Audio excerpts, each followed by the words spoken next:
People make places powerful. Karuppusamy வந்து எனக்கு பெரியப்பா பையங்களோட என் ஃப்ரெண்ட், பயங்கரமான ஃப்ரெண்டு. கருப்புசாமிக்கு ஒரு 7-8 வயசு 10 வயசு கூட இருக்காது. அவன் அப்பா தவறிட்டார்.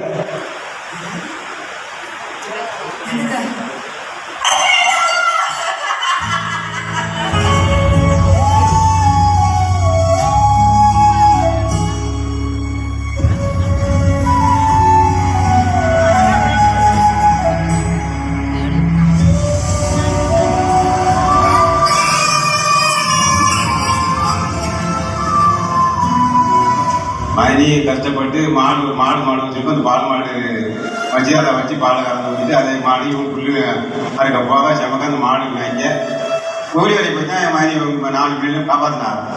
அப்படியே வந்து கஷ்டப்பட்டு வேலைக்கும் போவாங்க, படிக்கும் போவாங்க, நடந்தான் படிக்க போவாங்க. அவ்வளோ கஷ்டம். எதுவுமே சாப்பாடு இருக்காது. பகலில் கூட கமஞ்சூர் தான், நைட்டு தான் சாப்பாடு.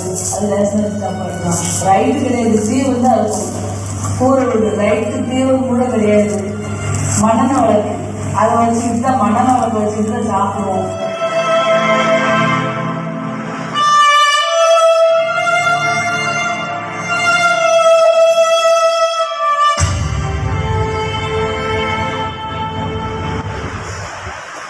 தவறப்போது பயங்கரமான கஷ்டங்கள். அப்படி இப்படி ஒரு கஷ்டமெல்லாம் சொல்லுது, சரியான கஷ்டங்கள்.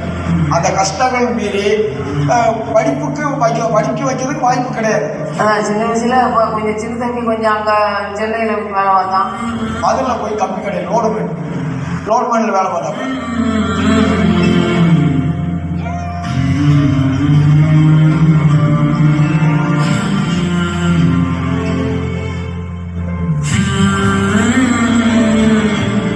இரும்பு கடையில் கொஞ்சம் வேலை பார்த்தான்.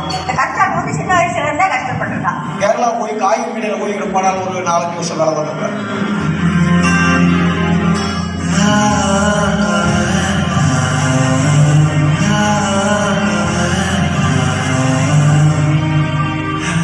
விஜய் ஏசியன் சொல்லி கருப்புசாமி அவர்கள் வந்து ஏசியன்சி ஆரம்பித்தாங்க.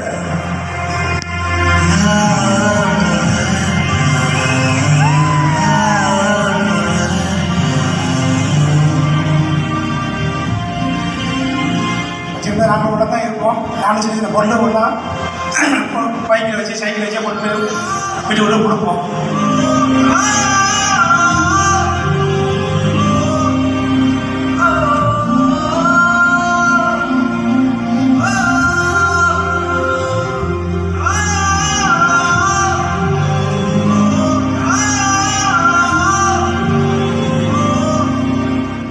ஒன்று ரெடிமேடு என்ன வேலை வச்சுருந்தாங்க, ஒரு ஆடு வச்சுருந்தாங்க.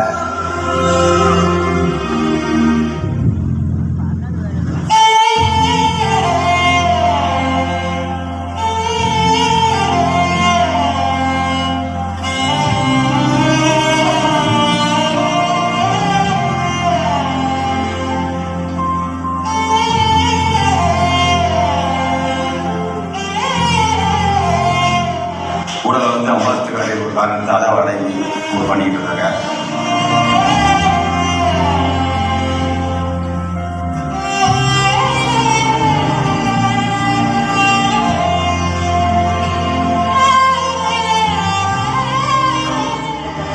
தம்பி இருக்காங்க, தம்பிக்கு அந்த பிள்ளைங்க கொடுத்துருங்க. ஒரே வீட்டில் 2 வீடு இருக்கும். அப்போ வந்து அவங்க 2 பேரும் கடலாங்க. தனிக்கிறதுல ஒரு கடை, குழம்பு ஒரு கடை, ஏசி கடை. அதுலேயும் வருமானம் பார்த்தா பிள்ளைங்களை சின்ன பையங்க 2 பையங்களையும் பார்த்துக்கிட்டு சும்மா கஷ்டத்தெல்லாம் இருந்தோம். ஏதோ ஒரு வருமானம் வருது, சாப்பாட்டாலும் ஓடிட்டு இருக்குது, அவ்வளோதான். இது இருந்துக்கிட்டே இருக்கும்போது ஹைவேல ஸ்பீட்னு ஒன்று சொன்னோம். அது சரியான எனக்கு ஒன்றும் புரியலை. ஏன்னா ஒரு கம்பெனி மூலமாக பைப்பு சொன்னாங்க. அண்ணா என்னையும் கூப்பிட்டாங்க, என்ன இது நமக்கு தெரியாதுண்ணே, அதை என்னன்னு கேட்டு வரோம். இந்த 1 ஆளை சேர்க்கணுமா 2 ஆளை சேர்க்கணுமாம்மா, என்னென்ன போய் 1 ஆளை 2 ஆளை சேர்க்க போகிறேன்னு நான் சொல்லுவேன். உள்ளே போனோன்னே கொஞ்சம் முதல்ல ஆரம்பத்தில் கொஞ்சம் கஷ்டமாக தான் இருந்தது. உள்ளே ரொம்ப கஷ்டப்பட்டோம். உள்ளே போய் அவங்க வெளியிலலாம் போய் இந்த வள்ளியூர் ஒரு ஊர்லலாம் போய் 1 வாரம் 10 நாள் அங்கே போய் இருந்துருவாங்க.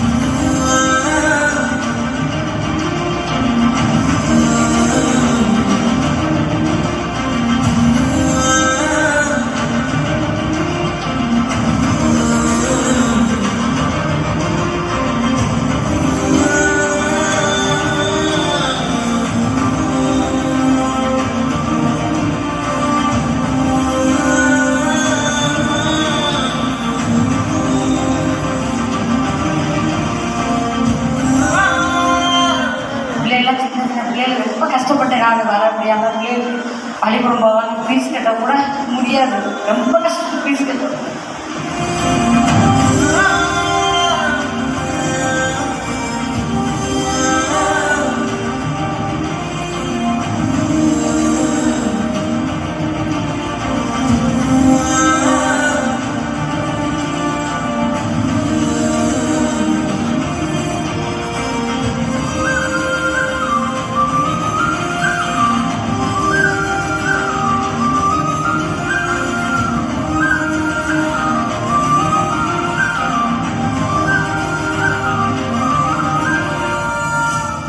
பையன் 12 படிச்சுட்டு இருக்கா, ஃபீஸ் கட்டலன்னு வெளியே நிப்பாடிட்டாங்க.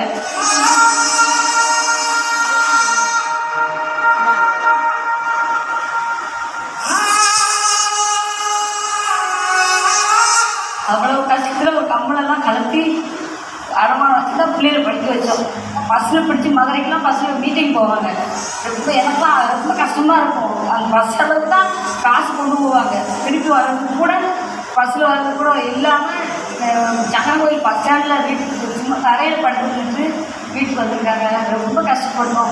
மதுரையில் ஒரு பெரிய ப்ரோக்ராம் இருக்குது, நீங்கள் அதில் வந்து அப்போ எல்லாம் 3000 ரூபா இருந்தால் தான் நான் அந்த மீட்டிங்கே நான் அட்டன் பண்ண முடியும், இல்லைன்னா நான் போக முடியாதுன்னா என்ன செய்யறதுலேயே எங்கள் வீட்டில் கேட்குறாங்க. தாலி செயினை கயத்தில் போட்டுக்கிட்டு தாலியை செயினை போய் அடமானம் வச்சு தான் ஒரு 10,000 ரூபா கையில் கொடுத்துட்டேன். நான் அந்த 10,000 ரூபா கொண்டு போய் தான் அந்த மீட்டிங் அட்டன் பண்ணாங்க. நான் கருப்பசாமி சாரை முதல்ல பார்க்குறது ஒரு மீட்டிங் ஹால், ஒரு வெள்ளை வேட்டி கட்டி வந்திருந்தார்.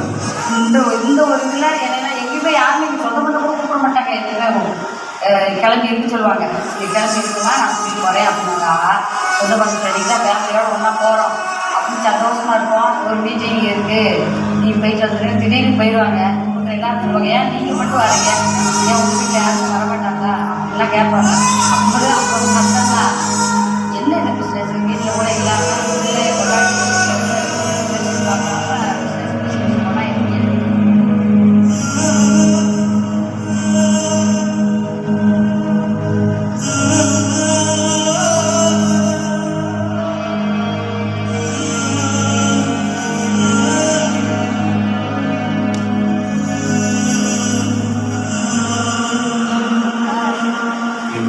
நாள்லேருந்து இப்போ வரைக்கும் நாங்கள் எது கேட்குறோமோ அதோட எக்ஸ்ட்ராவே கிடைக்கும்.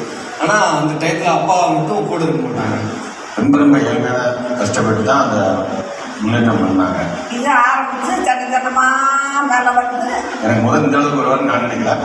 இந்த அளவுக்கு அது உழைப்பு திறமைனால இந்த அளவுக்கு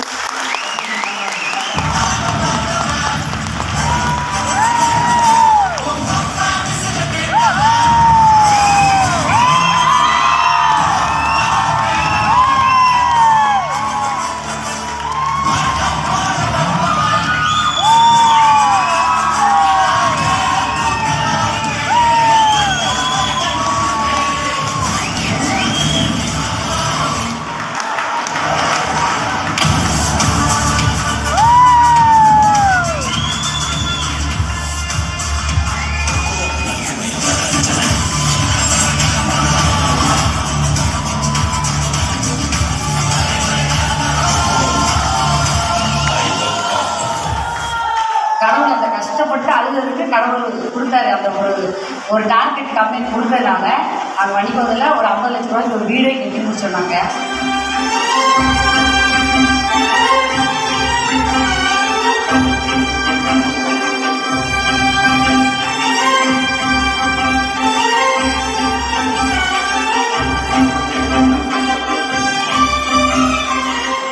பரவாயில்லையே, உங்கள் வீட்டுக்கார பிள்ளையெல்லாம் விட்டுட்டு போனவங்களுக்கு இவ்வளோ தூரம் பலன் கிடச்சிருக்கு, பரவாயில்ல, எங்கள் வீடு கட்டியிருக்கோம், பிள்ளைகள் வாங்கி காரு பார்த்தீங்களா. எங்கள் வீட்டுக்கார விட்டுட்டு போனாங்க, நடந்து வான்னு சொல்லி விட்டுட்டு போனவங்க இப்போ காருக்கு 5 கார் 6 கார் வச்சு போனாங்க.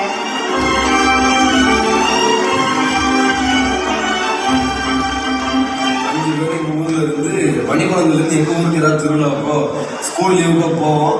அப்போ வந்து டிவிஎஸ் சாம்ப்னு ஒரு பைக் இருந்தது. அதுக்கப்புறம் டிவிஎஸ் சென்ட்ரா, அந்த டிவிஎஸ் சாம்ப் டீ சூட்டி, அந்த பைக்கில் நாங்கள் எங்கள் 3 பேர் வச்சு அப்போ 5 பேர் நாங்கள் போவோம். அப்படி வந்து ஒரு பைக்கில் T50 வந்து சென்ட்ராவை மாறிச்சு, அதுக்கப்புறம் வேறு பைக்காக மாறிச்சு. இப்போ வந்து பார்த்தீங்கன்னா வீட்டில் ஒரு 5 கார் இருக்குது. அந்த அளவுக்கு இவங்க கொண்டு போய் விட்டுருக்காங்க. நம்ம ஃபஸ்ட்லேயே சொன்ன மாதிரி அதை எப்படியாவது கஷ்டப்பட்டு காப்பாற்றணும் அந்த பேரை. ஒரு இப்போ தம்பிங்க நாங்கள் எனக்கு மாட்டோம். ஒரு வளர்ச்சிகள் படிப்படியாக உயர்ந்து எவ்வளோ தூரம் முன்னேறி போயிருக்க அண்ணன் போயிருக்காங்க.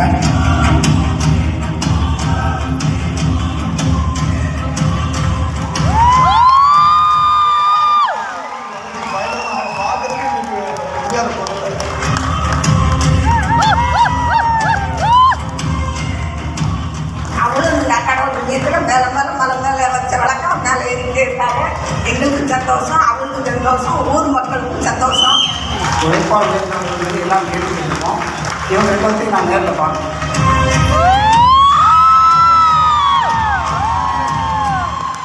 எண்ணி பார்க்க முடியாத அளவுக்கு இப்போ இருக்க சூழ்நிலையில நல்லா வளர்ந்துருக்காங்க. வளர்ந்ததுக்கு காரணம் உழைப்பு.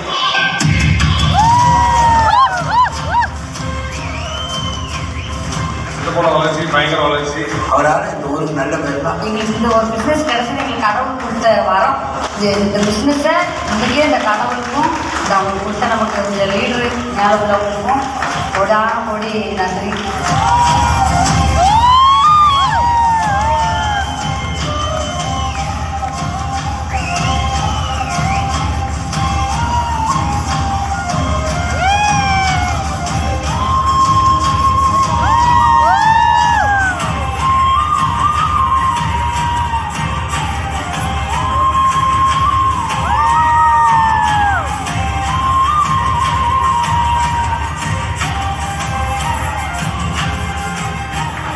படிப்பு இல்லைன்றது கூச்சத்தோடு இருக்காங்க.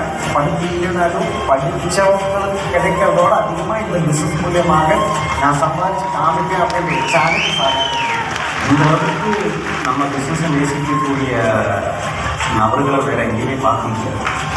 அயலுக்குன்னு சொன்னாங்க கருப்பசாமி சார் கொஞ்சம் மிக உயிர். அந்த அளவுக்கு நம்ம பிஸ்னஸை நேசித்து கேமை நேசித்து உண்மையான உழைப்பாளியாக ஜெயிச்சு வந்திருக்காரு Karuppasamy sir. Brand new diamond executive அவங்களுடைய குடும்பத்தினருக்கும் என்னுடைய மனமார்ந்த வாழ்த்து.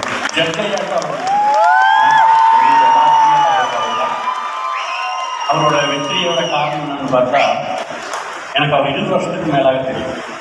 ஈகோ அப்படிங்கிறதே இல்லை, கோபமே படமாட்டார். அவருடைய படிப்பறிவு கம்மியாக இருக்கலாம், ஆனால் என்னை பொறுத்தவரை கருப்பசாமி சார் நெட்வொர்க் மார்க்கெட்டிங்கில் MBA,